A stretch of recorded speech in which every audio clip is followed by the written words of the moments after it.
What can 160 years of experience teach you about the future? When it comes to protecting what matters, Pacific Life provides life insurance, retirement income, and employee benefits for people and businesses building a more confident tomorrow. Strategies rooted in strength and backed by experience. Ask a financial professional how Pacific Life can help you today. Pacific Life Insurance Company, Omaha, Nebraska, and in New York, Pacific Life and Annuity, Phoenix, Arizona. For a limited time at McDonald's, get a Big Mac extra value meal for $8. That means 2 all-beef patties, special sauce, lettuce, cheese, pickles, onions on a sesame seed bun, and medium fries, and a drink. We may need to change that jingle. Prices and participation may vary. Lowe's knows you've got a job to do, and we help get it done. With the MyLowe's Pro Rewards program, eligible members save more with volume discounts on qualifying orders through a quote of $2,000 or more. Join for free today. Lowe's, we help, you save.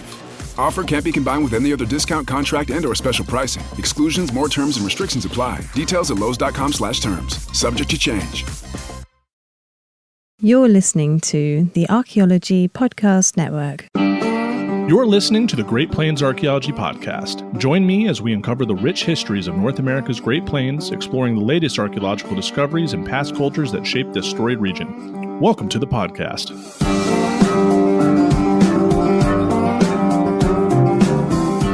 And welcome to episode 28 of the Great Plains Archaeology Podcast. I'm your host, Carlton Shield Chief Gover, where we investigate and uncover the history of North America's Great Plains.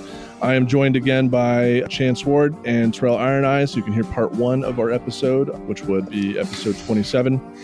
So we kind of started off that episode with just kind of talking about the context of working as Indigenous people in these fields and some of our experiences. And now we're going to kind of delve into more like Great Plains archaeology and good times.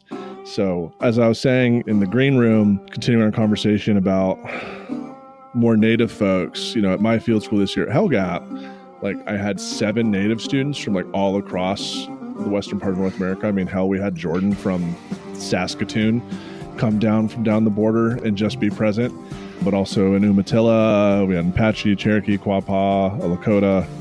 Who am I missing? There might have been somebody else in there. I'm sure they'll tell you when they listen. Yeah. They don't listen to this. But even part of that, right? Like talk about those like community-informed projects, like going into Hellgap National Historic Landmark, which so many tribes have lived at some point, and we have some really cool archaeology, but a lot of those stone circles, you know, there was supposed to be a division of labor between which tribes were supposed to be reached out to. But there was that like moment with one of the students who's getting their master's at New Mexico Highlands University. They are a tribal, what does a TCS stand for? Tribal Cultural Specialist? Either tribal or traditional. It depends on who you talk to and what document you look at. But they're a TCS, and we're like moved into a portion of the project where we were like recording stone circles, and they were just like, why are you doing this? This is against cultural protocol. And I was like, what the fuck are you talking about? And immediately I was like, wait, we're not supposed to be doing this? They're like, no, didn't you guys check with the Lakota? And I was like, that was on the agenda. And now I realized I never verified if the Lakota were talked to, because that wasn't my tribe to reach out to. And then like immediately had to redo what we were doing and had to like realize, took this student who's supposed to be there to learn and had to like use them of their knowledge to be like, where do we put a shovel test? Because I just want to know the stratigraphy here. Like, how deep do these rocks go? Can we dig in? Can we dig outside of them? And they like helped us be like, yep, that's outside. Yep, that's outside. But that was like an afternoon of their time, not shovel testing, having to go with me, look at these rocks in the ground and tell me if it was okay to do it. And it was just so goddamn embarrassing. And I remember telling you about it, Tyrel, and you just started laughing. You're like, yeah, you're not supposed to do that.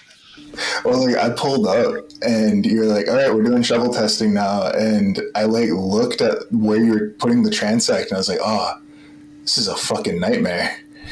And it was just like, I looked at her, like we were on the office and we were both just staring into the camera. And it just felt every single time we found, like you guys had like a test location, it was, Mr. Iron Eyes, can you come make sure this is safe? And so I'd come walking over and it never was. I had to find we always had to offset some weird way, but it was a very interesting dynamic happening there. I had a great time, like my 2 days there. It was a blast. Yeah, it was fun. It was, yeah, we were like offsetting those transects by like at sometimes it was just like a couple centimeters to make sure it was off, but then sometimes we were going like 2 meters north, almost to the other transect line. Like, this is the safest spot because this is dense, and put a hole in here and made it work on the fly. But like, I never would have known that because I was texting my tippo at the time, like, do we have things about stone circles? And he was just like, no. I was like, all right. So I didn't know. But that was something that was supposed to have been known ahead of time. And for a bunch of reasons that we're not going to discuss, it was not done. But I will say, like, that's really important as to why you want as much tribal input as possible. Because not every tribe is going to have the same protocol. Not every tribe is going to have the same rules. Like, even within tribes that are closely related, like, there are substantial differences. Yeah. And if you only talk to one tribe, like, you're going to miss a lot of this other nuance. And for such a multi-component site like that, like, you need as wide a net as you can possibly get. Right. Yeah, because like I just had like flashbacks to John Eagle. Like, God forbid I presented a poster where we had like excavated inside a stone circle at a conference. That would not have looked good in any way, shape, or form. But like, what were some of those other, I guess, dialing back to you, Chance, because your field school was through Fort Lewis College and you were on private property. Right. Were you at the petroglyph thing, or were you part of that circus, or did you do the Pueblo site with rigs that the dude tried to like sell? Yep. Yeah, the first one you mentioned, I think 2 years before mine. And yeah, our field school was on some private property, kind of in the north of Cortez area. Not too far from Yellow Jacket, actually. And that was a good field school, too. I mean, there was no problems. It never rained the whole time, which, now I think about it, is weird. But it was, middle of June. Yeah, it was with rigs. Blythe was there. And we basically excavated a Basket Maker 2 site with some room blocks. And it was good. No issues. No problem. Thankful for being part of it. Plus, it probably helped that our TA was a military veteran, and he was about 6'7", so he was kind of TA/security. So nobody wanted to get out of hand with him there. So now, were you and Riggs's wife the only Native folks there? Because Blair is Blackfeet. Yeah. No, there was multiple Native students. Yeah, Blythe is Blackfeet. Let's see, we had... Blythe, not Blair. I got thank you for correcting me. Blythe. Yep. Yeah. I think we had 13 or 14 students, and I think 6 of them are Native. 6 of us were Native. Damn. Were the other ones from the Southwest, or just kind of an amalgamation like Fort Lewis is? Let's see, we had a guy that was from Santa Clara, I believe. There was me, of course. There was a Navajo Dene girl. We had a guy from Guatemala who was Mayan. Oh, damn. Yeah.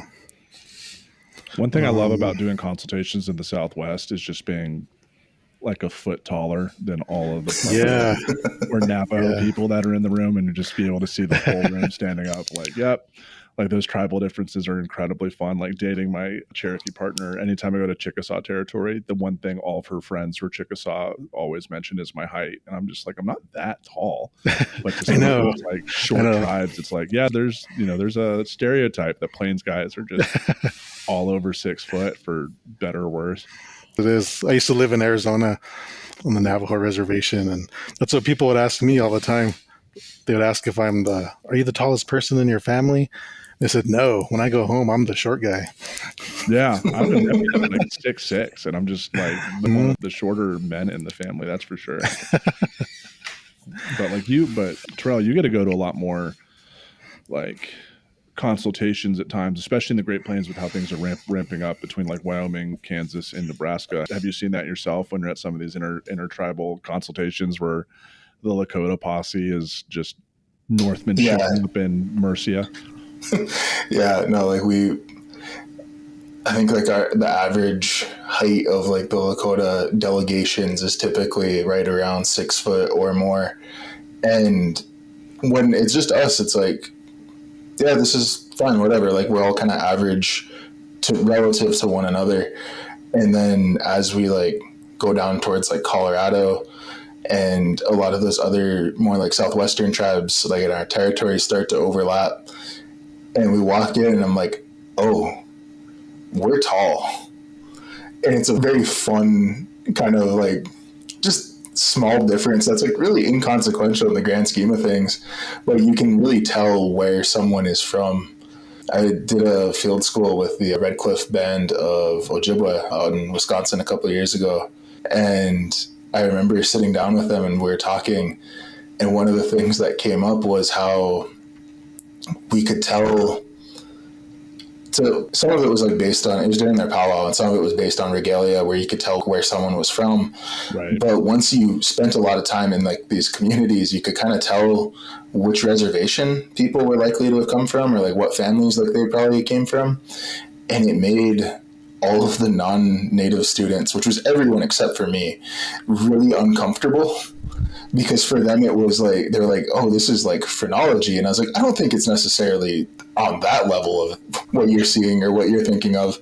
I'm like, it's just that like genetics, and we recognize it in each other at a certain point. And even when I went down to a training down in Arizona, one of the guys is a White Mountain Apache. He just came up to me and he said, "Are you Lakota?" And I was like, "Yeah." He's like, "Standing Rock?" And I was like, "Yeah." He's like, "You look like my nephew." I wasn't his nephew, but I looked close enough, I guess. And it was just a really, really bizarre interaction day one out the gate.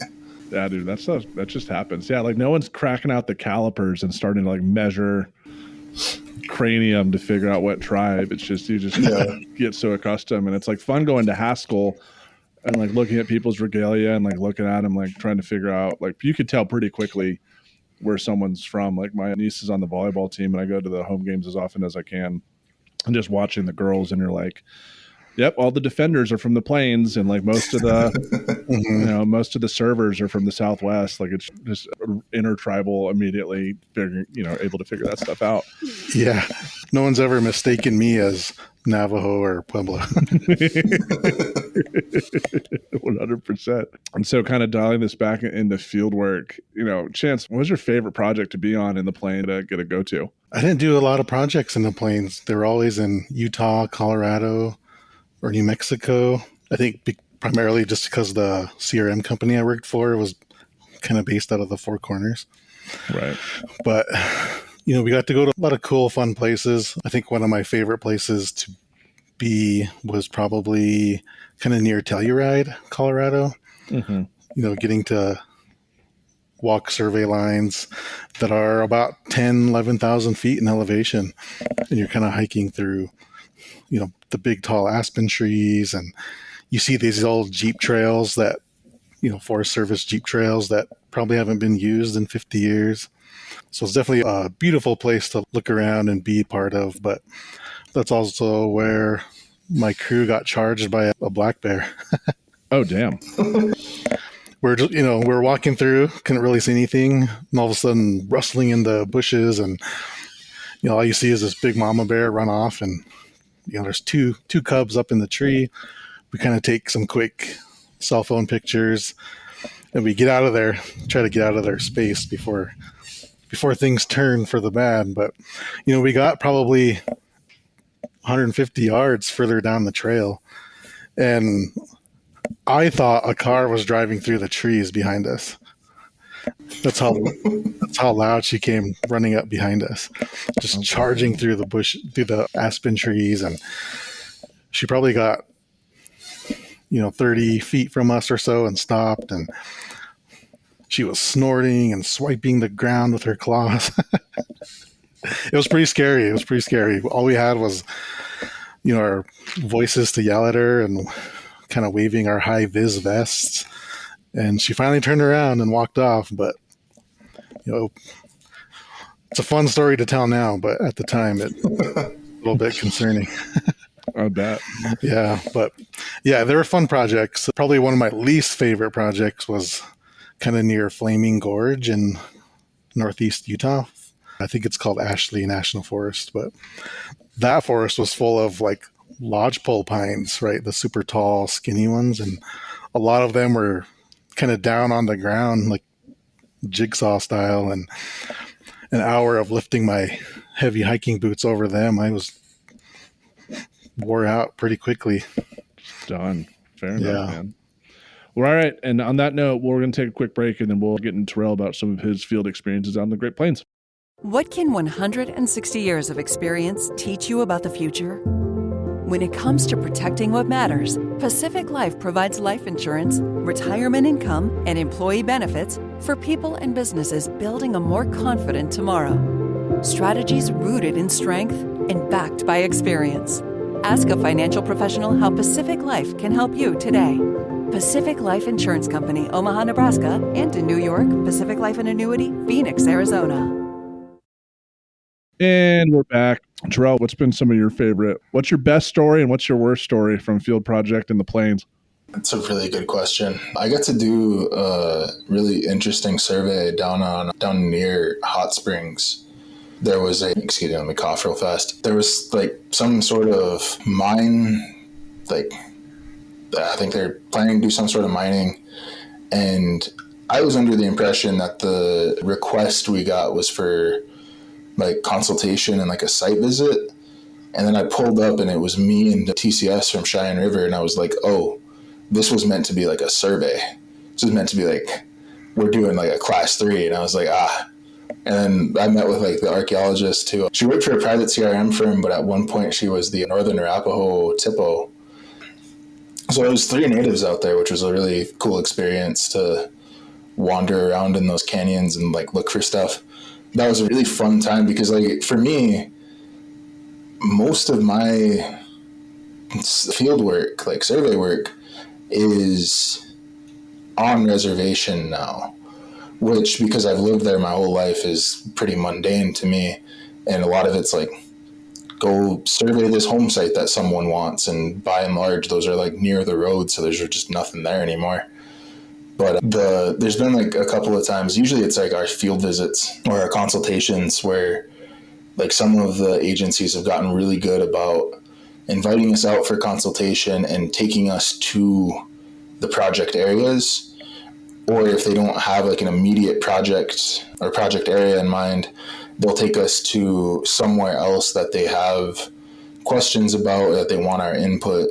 The Bureau of Land Management out of Buffalo is really good about all that. Like they'll take us to like these different ranches that they've acquired or these different like parcels that they found, that the archaeologist found something on and wants tribal eyes on. I did a survey for them back in 2022. And as far as we could find out, it was the first tribally led survey of like federal lands in Wyoming, where it was me and I had like 7 or 8 TCSs. I had a lot of TCSs on that one, but it was just us walking transects on one of their properties that they were going to be doing some wildlife restoration. That one was both a lot of fun and a lot of stress. One of the areas that we had to survey, it was just a giant rattlesnake den. So everywhere you walked, like you could just see like all like the holes where snakes would come out. And I set everyone up in a transect, and I was like double checking some paperwork, and they all came walking back, and I was like, it hasn't been like long enough for you to have walked this little area. And I was like, what happened? How come everyone's coming back? And they're like, oh, there was a snake. Like, we killed it. You want to come see it? I was like, sure. So I walked, and they got like probably 7 steps in, and there was just a big rattler that was just like laying in front of them. So they stabbed it with a walking stick, and I was like, I don't know that we should be killing the wildlife. I understand the impulse, but we probably should try and dial this back a little bit. I think I'd rather take a charging bear than snakes, I'm going to be honest. I feel like I could take a bear. I don't think that I could win a fight with a snake. I can't stand rattlesnakes. I can't. I agree. I'll take a bear any day. There were three of us that got charged. So I think if the three of us were to kind of gang up on it, I might have any chance. I think he could have won. Get a big bear hug around it in a headlock. Yeah, that story's epic. Getting bit by a rattlesnake and dying in a pickup truck just is nowhere near as like. Yeah. I moved a log and it kind of got us attacked by bees. Yeah, we would get snakes out in 25 BD1, that site in northeastern Nebraska, like when we'd uncover the tarps in the morning, because like that site was riddled with gophers at times and the snakes would get under. So we had to just be like super cautious of like parachuting them up and like looking for rattlesnakes. And they're just the prey.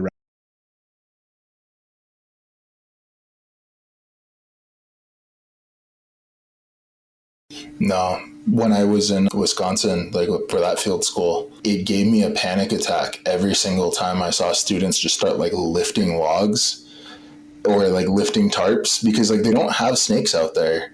So they don't think about it, but like I'm a plains kid. I'm a plains man through and through. So every single time I watched someone pick up a log, I was like, there could be a snake under there. Yeah. And there were a couple of times they found garter snakes, which like they're fine. But the entire time I was just so on edge about us accidentally finding like the only rattlesnake in Wisconsin. I mean, there got to a point at Hell Gap, like especially these past 2 years, because previous projects, anytime they saw a rattlesnake, they'd kill them. But as a result, at site, there was a huge explosion of field mice and pack rats that would end up destroying cars. Like I think last year, Dr. Garnett, it was like a $1,200 repair because they just tore up his engine and got inside his ventilation system. So we were like actively looking for rattlesnakes in Guernsey, Wyoming to like bucket and bring to the site, because we're like, these are needed part of the ecosystem. And clearly the years of killing all the rattlesnakes around site because of worries about biting dogs and students has created another problem that is far more costly and real day to day than it is like the random rattlesnake that would show up. Yeah, I saw the pin flag on the wall that had rattlesnake or danger noodle, do not kill. And then in parentheses, it said rattlesnake. It made me smile every time I had to walk into the field house. Yeah, dude, we had like a code that once again it was like Justin. He was like, "Hey, got a danger noodle with a mouthful of tickle sticks, and it has something, you know, and it's ready to deploy the spicy juice." And like that was our code. And like students like, "What the fuck are you guys talking about?" We're like, "Oh, just rattlesnakes." They're less scary when you call them danger noodles with tickle sticks than rattlesnakes. But in all my seasons of doing survey and in CRM, I have never come across a snake. Oh, you're lucky. I certainly surveyed areas where I thought for sure I would run into one. You know, just looking down in these bushes or canyons, I'm like, crap, I'm going to come across a snake or get attacked by something. Dude, we came across so many when I was doing the Master Canyon survey, but we were doing that with metal detectors. And so we were like in that canyon, and all the ranchers, they're like, because that canyon isn't mowed, they're like, there's so many rattlesnakes in there. So, I mean, I had that metal detector as far out as I could. I don't even think I was even detecting any metal, but I was using that mostly as like a rattlesnake, you know, trying to get them to bite. And a couple times, like, and it's just so jarring. You're just minding your own business, and then you hear that rattle go off, and one struck another crew's metal detector. They got that. You hear that rattle, and it's like a laser. I got TCSs on a big project with the Air Force right now. And after the first week of this field season, they were all issued snake gators because there's just so many out there. And it was just like deemed a liability. 100%. So taking these last couple minutes, because I mean, I knew this was going to happen. I was going to have both of you guys on for like an hour, and we would not cover pretty much anything, which is how it goes. But, you know, like quickly, because right now we've mostly been talking about a lot of compliance work and tribal reactions to ongoing archaeological work. Starting with you real quick, Chance, you know, What are some of the visions that you have for how archaeology and museum studies could serve Native nations first? So rather than it being more of a reactive relationship between institutions reacting to the tribes, but being proactive with institutions working with and for tribal agendas. Yeah, I think it's more, I think what I like to see here is being more proactive, especially in the early concept stages of any project, whether it's NAGPRA or exhibits or education programming, archival research, anything really. I want this institution to be proactive and reach out to tribes early and not wait till later in the process when, a lot of decisions have already been made or things have been set. I think being able to co-create, collaborate, shared authority is really a good thing. Here at History Colorado, we have the Sand Creek Massacre exhibit that was done in full collaboration with the Cheyenne and Arapaho tribes. And it's won, national awards. It's been in major newspapers around the country, and it's pretty much seen as a good example of what it could be if you work with tribes from the very beginning. And that's kind of what I hope everything kind of takes on, that model of, here's an idea we have. We don't really know what that is, but let's bring in the tribes and see what they think and see how they want to do it. And I want to take that approach too with NAGPRA work. Just now going to be my second year here. And, as I organize consultations last year in 24, I organized them individually. Each tribe got their own date. And the common thing they all said was, if you plan it for next year, can we all be together? So instead of 3 individual ones, we brought all 3 Ute tribes here together. And that was really helpful. They, were able to bounce things off each other right then and there, get answers quick, even agreed on a date for next year. So we already have a consultation date for 2026 already set. And same thing with Cheyenne and Arapaho tribes. So Phil and I actually are going to work on creating a consultation policy or guideline here to follow so that even when we're gone from working here, it'll still be here in place. Excellent. And to cap us off, Tyrel, what about you? I'd like to echo kind of that piece of reaching out to tribes early. Like once you have a concept of what it is you're trying to do and touching base with the tribes and getting tribal input and tribal participation, tribal buy-in at like that really early level to make these projects or these exhibits or whatever not just emblematic of what needs to be done from the regulatory side or from an educational perspective, but to really like try and catch as much of that viewpoint as possible, as much of like the tribal viewpoint and as much of the story as we can get, I think is a really important piece. And at least in a lot of the spaces that I'm working with now, again, some places are better than others, but that does seem to be the trend to get tribes in early and often. And I'd also like to echo like that piece of getting as many tribes together as you can, because like I said earlier, if you only talk to one tribe, you're only going to get that one tribe's perspective. And we all had a different, even subtly different, but still a different take on things. If you talk to one Lakota tribe, that doesn't necessarily mean you've gotten the views of the rest of the Lakota reservations. And there's like that regulatory, not to go back to it, but like the regulatory, but like that federal mandate of consulting with tribes, not just as like best practice, like it is a federal mandate that tribes are to be consulted. And like that's why I'm really fortunate to be in the position that I'm in, working for the Tribal Historic Preservation Office. We talk a lot about like these community-based approaches, which is all well and good. It's a very good thing. Like we should definitely bring in the community. But Carlton and I have talked about this a little bit, where there is a federal mandate and tribes are nations. And we're not just community stakeholders, we are sovereign entities and should be addressed as such. Not to step all over your shit there a little bit, Carlton, but it's definitely like a thing that you and I have talked about in the past. And I think it's something that we really need to like bring into the field and recognize and like come to grips with. Yeah, we're not the fucking HOA. Like tribes are. It's and what I've been reframing it as, and what I'm trying to, I gotta sit down and like write. I have so much writing to do, but like it's really an international approach, right? It's not a community-based approach to archaeology. It's really an international archaeology. If we're really respecting that government-to-government relationship and respecting tribal sovereignty, they're not a community, they're a nation, and therefore like there's already processes in play that we do.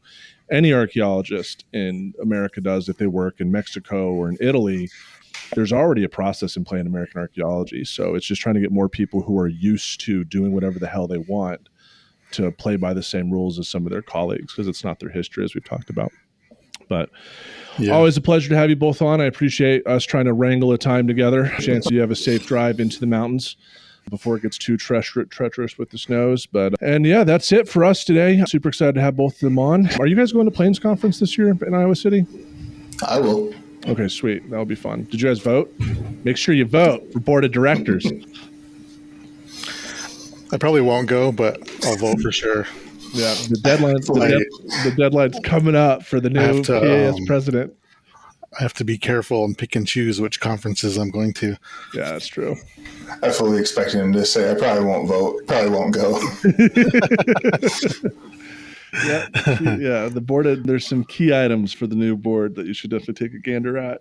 I didn't make it to SAA, though, for sure. I know. Me too. Expensive conference. I have to go. But yeah, definitely going to Plains. I'm going to ATOM. Then I'll be at SAA. No, I'll see you at ATOM. Yeah, ATOM's going to be a blast. ATOM should be fun. All right, we're just gabbing now. All right, everyone, take it easy. We'll be back later. Next episode's going to be with Rob Bozell, the former state archaeologist for Nebraska. Thank you for listening to the Great Plains Archaeology Podcast. You can follow me on Instagram at Pawnee_archaeologist, and you can also email me at greatplainsarchpodcast@gmail.com. And remember, anybody can love the mountains, but it takes a soul to love the prairie. American author Willa Cather.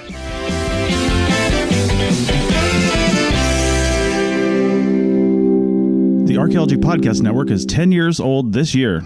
Our executive producer is Ashley Airy, our social media coordinator is Matilda Siebrecht, and our chief editor is Rachel Roden. The Archaeology Podcast Network was co-founded by Chris Webster and Tristan Boyle in 2014 and is part of Cultural Media and DigTech LLC. This has been a presentation of the Archaeology Podcast Network. Visit us on the web for show notes and other podcasts at www.archpodnet.com. Contact us at chris@archaeologypodcastnetwork.com.